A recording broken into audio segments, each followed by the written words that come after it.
నమస్తే. ఈ రోజు మన స్టూడియోలో ప్రముఖ ఆధ్యాత్మికవేత్త ఐకాన్ ఆస్ట్రాలజర్ గట్టపల్లి సురేష్ బాబు గారు ఉన్నారు. సో గురువు గారితో మాట్లాడేద్దాం.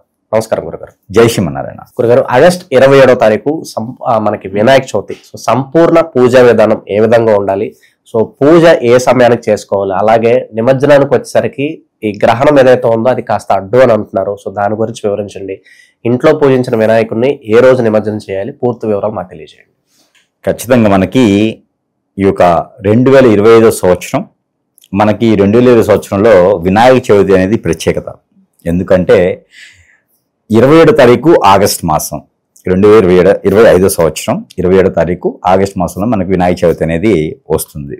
అయితే ఈ వినాయక చవితి బుధవారం రావటం విశేషం. ఎందుకంటే స్వామివారికి బుధవారం ప్రీతిపాదం, అందుకని ఆ బుధవారం రావడం అనేది కొంత విశేషం అని చెప్పొచ్చు. అయితే ఈ వినాయక చవితి ప్రత్యేకత ఏంటంటే కనుక ప్రతి ఒక్కరు కూడా పూజా విధానం చేసేటువంటి పద్ధతులు వారి వారి ఇంటి ఆచారం, ప్రాంతీయ ఆచారాలు రెండింటిని కూలగలుపుకొని ఉంటాయన్నమాట. అయితే ఈ యొక్క సంవత్సరం ఏదైతే ఉందో వినాయక చవితికి ఒకటి ఉంటుంది.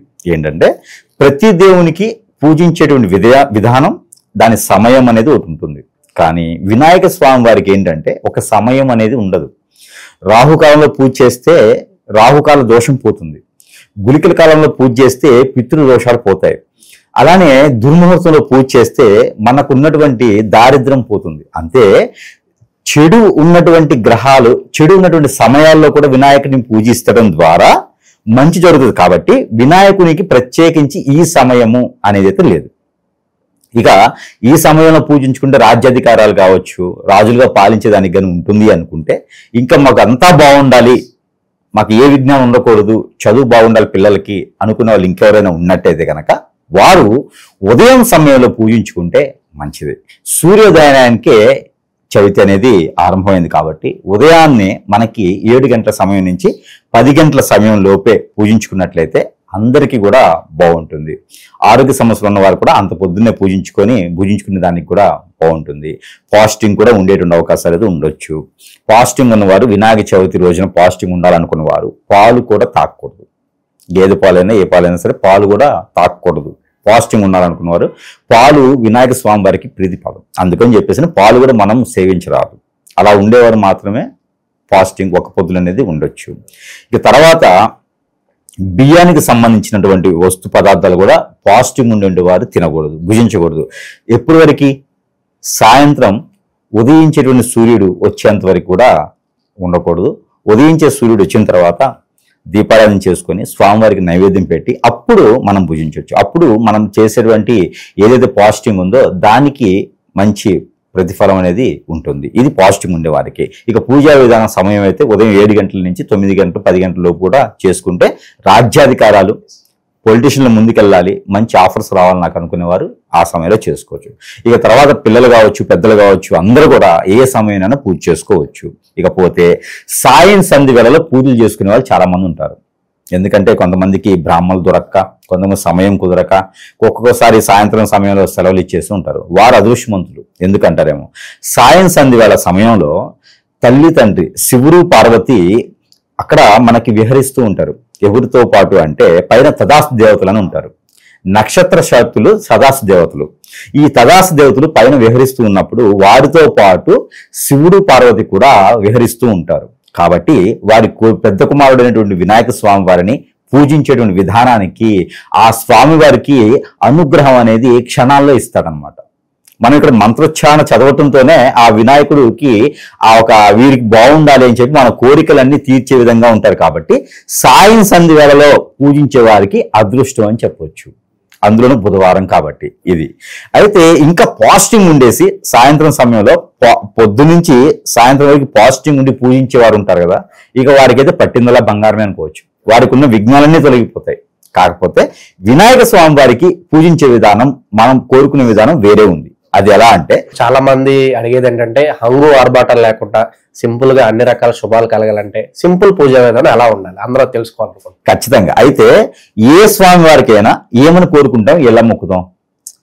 స్వామి నాకు పెళ్ళి అవ్వట్లేదు, స్వామి నాకు విద్య బాగలేదు, స్వామి నేను విదేశాలకు వెళ్ళాలి, నాకు డబ్బు కావాలి, వ్యాపారంలో అభివృద్ధి లేదు, ఇలాంటి కోరుకుంటా ఉంటాం. వినాయక స్వామి వారికి అలా కాదు.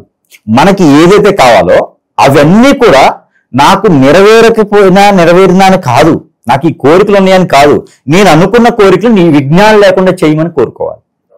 నాకు ఈ కోరిక కావాలి అనే అవసరం లేదు ఆయన దగ్గర. ఈ కోరిక కాదు, నేను అనుకున్న దానికి విజ్ఞానం లేకుండా చేయండి అని కోరుకోవాలి. దారి చూపించండి, అంతే ఆయన కోరుకోవాల్సింది. ఆయన ఆటోమేటిక్గా దారి చూపిస్తారు. ముఖ్యమైనది ఏంటంటే వినాయక స్వామి వారికి ఇష్టమైనది ఏంటంటే గుంజిళ్ళు. ఆయనకి 100 రకాల వంట పదార్థాలు నైవేద్యం పెట్టినంత పుణ్యం వస్తుంది గుంజిళ్ళు తీస్తే. అది కూడా గుంజిళ్ళు మన బాడీలో 8 భాగాలు ఉంటాయి, హార్మోన్స్ 8 రకాలుగా ఉంటాయి. ఈ హార్మోన్స్ అన్ని కూడా మన నేలకి తాకాలన్నమాట గుంజిళ్ళు తీస్తా ఉంటే. ఈ చేయి ఇటు పోవాలి, ఈ చేయి ఇట్లా రావాలి. అంటే గాయత్రి స్తోత్ర అంటారన్నమాట. అంటే గాయత్రి మంత్రాన్ని ఉపదేశించి తీసుకున్నంత పుణ్యము ఈ యొక్క గుంజిళ్ళు తీయటంలో వస్తుంది. ఎప్పుడో చేసినటువంటి 7 జన్మల్లో చేసినటువంటి పుణ్యఫలాలు కూడా ఈ జన్మలో వస్తాయి. అందుకని గుంజిళ్ళు అనేది వినాయక స్వామి వారికి ప్రత్యేకంగా ఉంటుంది. కాబట్టి ఎవరైనా చదువుకునే పిల్లలు ఉంటే ముఖ్యంగా తీసుకుంటే మంచిది. జ్ఞానం లేనటువంటి పిల్లలు ఉంటే, బాలదశ రోగాలు ఉంటే గుంజిళ్ళు తీయడం వల్ల మంచి జరుగుతుంది. ప్రతిరోజు కూడా గుంజిళ్ళు వినాయక స్వామి వారికి చేయొచ్చు. అయితే పూజ చేసుకునే విధానం ఈ రోజుల్లో ఏమవుతుందంటే ప్రతి వారికి కూడా చిన్న చిన్న ఫ్యామిలీస్ అవ్వటము, అంటే ఎవరికి వారు పెళ్ళైన తర్వాత కావచ్చు, వారి బిజీ లైఫ్ కి సంబంధించి ఎక్కడెక్కడో ఉంటూ ఉంటారు. వారందరూ కూడా వినాయక చవితి యూట్యూబుల్లోనూ, వినాయక చవితి పఠనం చేసో, వినాయక చవితి గురించి తెలుసుకోనో చేసేటువంటి విధానాలు ఉంటాయి. వినాయక స్వామి వారికి ప్రత్యేకించి ఏ దిక్కునైనా స్వామివారిని ఆరాధించవచ్చు, ఏ వైపుకైనా స్వామివారిని నిలబెట్టవచ్చు. అంటే కూర్చోబెట్టినా నిలబెట్టినా స్వామివారికి ప్రతిష్ఠ చేయొచ్చు ఇంట్లోనూ. అదే వీధుల్లో పెట్టుకునే వారు కూడా ఏ దిక్కుకైనా సరే వినాయక స్వామి వారు ఆరాధ్యంగా ఉంటారు. కాబట్టి అష్టదిగ్భాలంలో ఎక్కడైనా పెట్టుకోవచ్చు వినాయక స్వామి వారిని.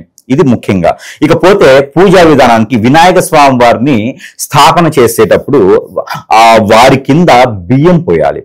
బియ్యం పోయటం వల్ల వారి ఇంట్లో అష్టైశ్వర్య ప్రాప్తి, అలానే తగాదలు, గొడవలు, రాహుకేతు దోషాలు ఉన్న వారికి కూడా తగ్గుమోహం పడతాయి. ఇంట్లో చిరాకులు అనేది తగ్గుతాయి. కాబట్టి ఆ స్వామివారికి 5 గుప్పెళ్ళు, 5 దోశలు, 5 మానికలు స్వామివారిని నిలబెట్టేటువంటి దాని ప్రకారంగా బియ్యం పోయాలి. ఫస్ట్ తామరాకు లేదా అరిటాకు వేసి దాని లోపల బియ్యం పోసి, ఆ బియ్యంలో కొంచెం గంధము, పసుపు, కుంకుమ వేసి ఆ స్వామివారిని ప్రతిష్ఠించాలి.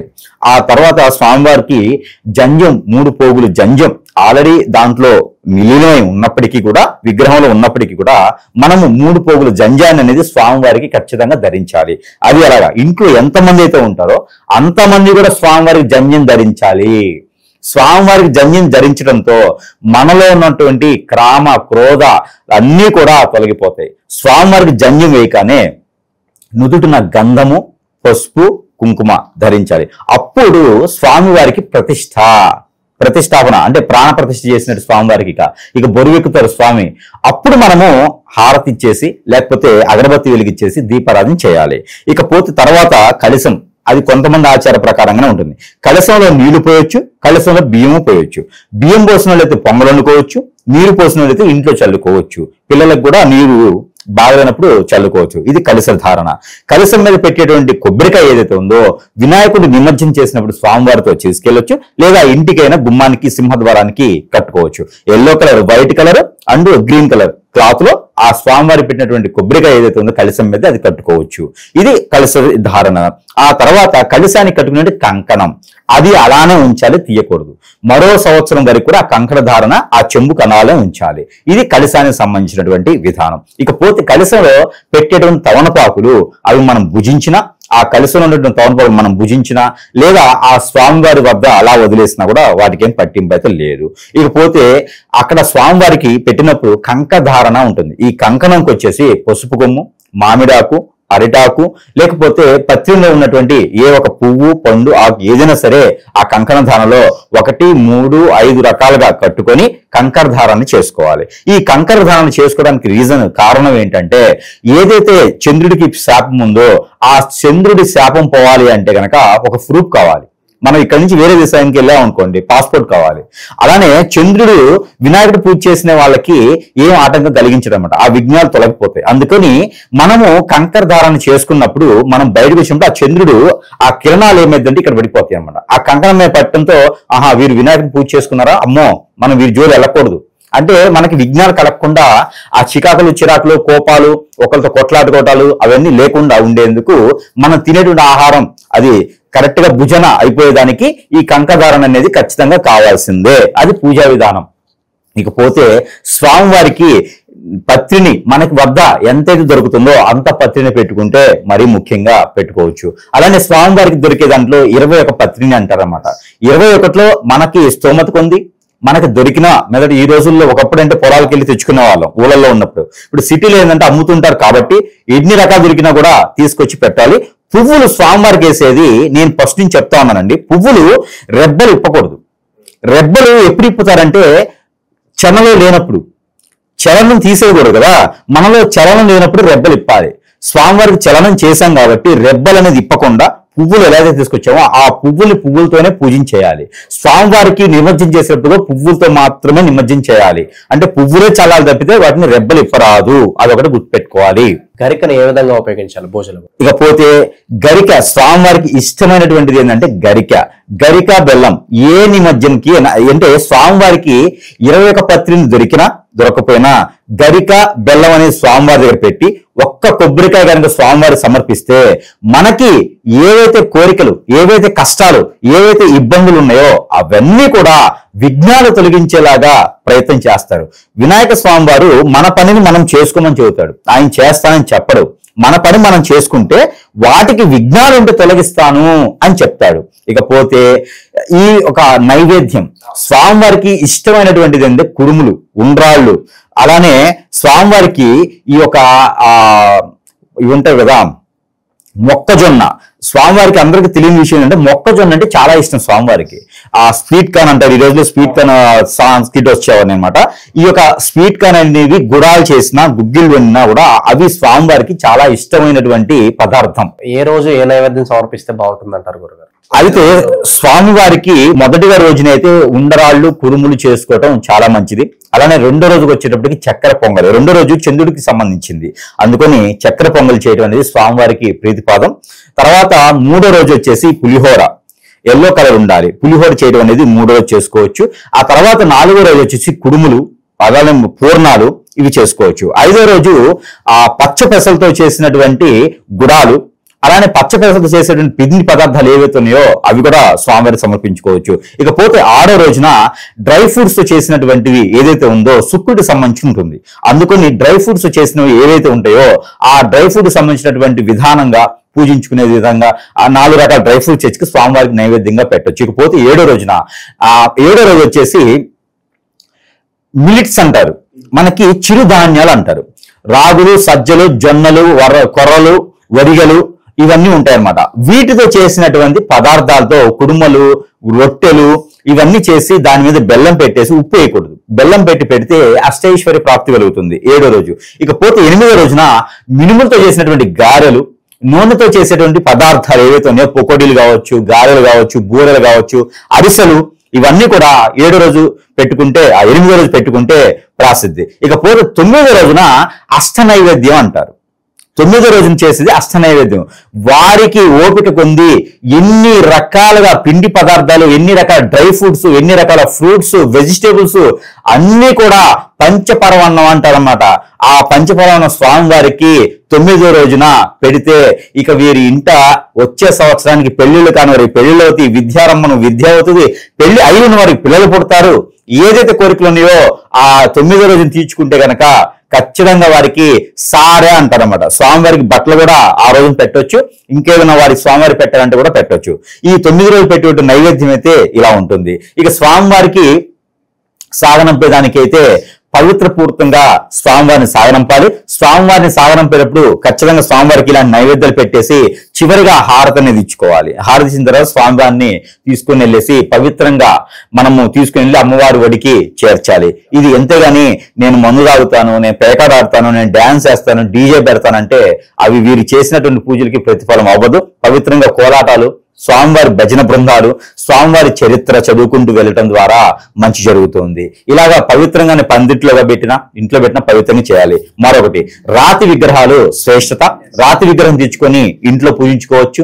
వీధుల్లో అవకాశం లేదు కాబట్టి రాతి విగ్రహం తెచ్చుకొని 9 రోజులు కావచ్చు, 8 రోజులను పూజించుకోవచ్చు, అభిషేకం చేసుకోవచ్చు, అర్చన చేసుకోవచ్చు, ఆరాధించుకోవచ్చు. ఆ రాతి విగ్రహాన్ని పూజించుకొని మళ్ళీ ఆ స్వామివారికి 9వ రోజున, 5వ రోజున, 7వ రోజున, 3వ రోజున కావచ్చు మామూలుగా ఏంటంటే అభిషేకం చేసి ఆ నీటిని పాదిలోను, చెట్లలోనో, మన ఇంట్లో పెరటిలోనో పోసుకోవచ్చు, ఇంట్లో చల్లుకోవచ్చు. మనం నెత్తిని కూడా చల్లుకుంటే ఆ స్వామివారి యొక్క కృపా కటాక్షాలు ఖచ్చితంగా మన అందరి మీద ఉంటాయి. కాబట్టి రాతి విగ్రహాన్ని ప్రిపేర్ చేయండి. మట్టి విగ్రహాలు కూడా కాదు, రాతి విగ్రహం ప్రతి ఒక్కరు కొనుక్కోండి. రాతి విగ్రహం ఇంట్లో పెట్టుకోండి. స్ఫటిక కూడా కాదు, రాతే ఉండాలి. వినాయక స్వామి వారు రాతి విగ్రహమే ఉండాలి. వినాయక స్వామి వారికి అతను బోలాగా ఉంటారన్నమాట. వినాయక స్వామి వారు చూస్తానికి చాలా గాంభీర్యంగా ఉంటాడు, కానీ బోలా శంకుల్లాగా చాలా జాలిగుండి అతనిది. అందుకని చెప్పేసి వినాయకుడు రాతి విగ్రహం ఉంటేనే మంచిది.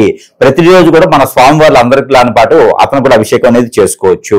రాతి విగ్రహం ఉన్నా, అభిషేకం చేసినా, అర్చన చేయలేకపోయినా, చేసినా కూడా, నైవేద్యం పెట్టినా పెట్టకపోయినా రాతి విగ్రహం ఇంట్లో ఉండడం ద్వారా మన ఇల్లు అనేది 7 తరాల పాటు పేరు, ప్రఖ్యాత, హోదా అన్ని వస్తాయి. కాబట్టి రాతి విగ్రహాలకే ప్రిపేర్ చేయండి. ఇకపోతే పుస్తకాలు, మనం చదువుకునేటువంటి, వ్యాపారం చేసేటువంటి పెట్టెలు కావచ్చు, వ్యాపారాల సంస్థలో ఉన్నటువంటి వినపెట్టెలు కావచ్చు, వ్యాపార సంస్థలో ఉన్నటువంటి అన్ని విషయాలు కూడా పొద్దుల పుస్తకాలు అంటారు. పిల్లలు చదువుకునే పుస్తకాలు అంటారు. అవన్నీ కూడా స్వామివారి వద్ద పెట్టేసి కుంకుమ రాసేసుకొని, పసుపు రాసేసుకొని పెట్టుకొని స్వామివారి వద్ద ఆయన నాకు ఏ విజ్ఞానం ఉన్నా కూడా బాగుండాలని చెప్పేసి కోరుకుంటే కూడా పిల్లలకి బాగుంటుంది. అలానే పత్రికతో చేసుకుంటే వారికి స్వామివారికి పఠన చేసుకోవచ్చు. పద్యాలు ఉంటాయి, స్వామివారి పాటలు ఉంటాయి, మంత్రాలు ఉంటాయి. మనకు వచ్చింది ఇలా చేసుకుంటే కూడా ఎటువంటి ఇబ్బంది లేదు. మా వాళ్ళ ఏదైనా తప్పు జరిగితే క్షమించండి ఆయన అని దండం పెట్టుకోవచ్చు. ఇంటి ఆచార ప్రకారంగా, అలానే ప్రాంతీయ ప్రకారంగా స్వామివారికి విజ్ఞానం చేసుకోవచ్చు. ఇకపోతే ఈ సంవత్సరం ప్రత్యేకత ఏంటంటే కనుక మనకి సెప్టెంబర్ 7వ తారీఖున చంద్రగ్రహణం అనేది వస్తుంది. ఈ చంద్రగ్రహణము 7వ తారీఖున వస్తుంది కాబట్టి 6వ తారీఖుతో 11 రోజులు అవుతుంది స్వామివారిని నిలబెట్టేసి. కావున ఈ యొక్క గ్రహణానికి సంబంధించినటువంటి శోభ ముందు రోజు నుంచే ఉంటుంది. కాబట్టి ఈ సంవత్సరము 9వ రోజునే నిమజ్జనం చేయాల్సిందిగా అందరికి మనవి. ఎందుకంటే గనక ఈ గ్రహణ శోభ అనేది 3 రోజుల ముందు నుంచే మొదలవుతుంది. కాబట్టి ఈ గ్రహణానికి సంబంధించినప్పుడు అంతగా నిమజ్జనం చేయడం మంచిది కాదు. కాబట్టి 9వ రోజున గురువారం 4వ తారీఖు వస్తుంది కాబట్టి ఆ రోజు శ్రేష్టం. అందరూ కూడా కుదిరినంత వరకు 3వ రోజు, 5వ రోజు, 7వ రోజు కుదరకపోయినా 9వ రోజు అందరూ కూడా నిమజ్జనం చేసుకుంటే ఆ స్వామి వారి యొక్క కృపా కటాక్షలు అయితే ప్రతి ఒక్కరి మీద ఉంటాయి. 11వ రోజు చేస్తే కూడా కొన్ని అయితే విఘ్నాలు ఖచ్చితంగా ఉంటాయి, అపముచ్చు కూడా ఉండొచ్చు, ఇంకా వేరే వేరే ఉంటాయి. కాబట్టి మనం మంచి గురించి మాట్లాడుకుందాం. కాబట్టి 9వ రోజుకి అందరూ కూడా నిమజ్జనం చేయాలని కోరుకుంటా ఉన్నాను. సో వినాయక చవితి యొక్క సంపూర్ణ పూజా విధానం, ఎలాంటి పరిహారాలు పాటించాలి, అసలు పూజా విధానం ఎలా ఉండాలి, మీ మాటలు అద్భుతంగా వివరించారు.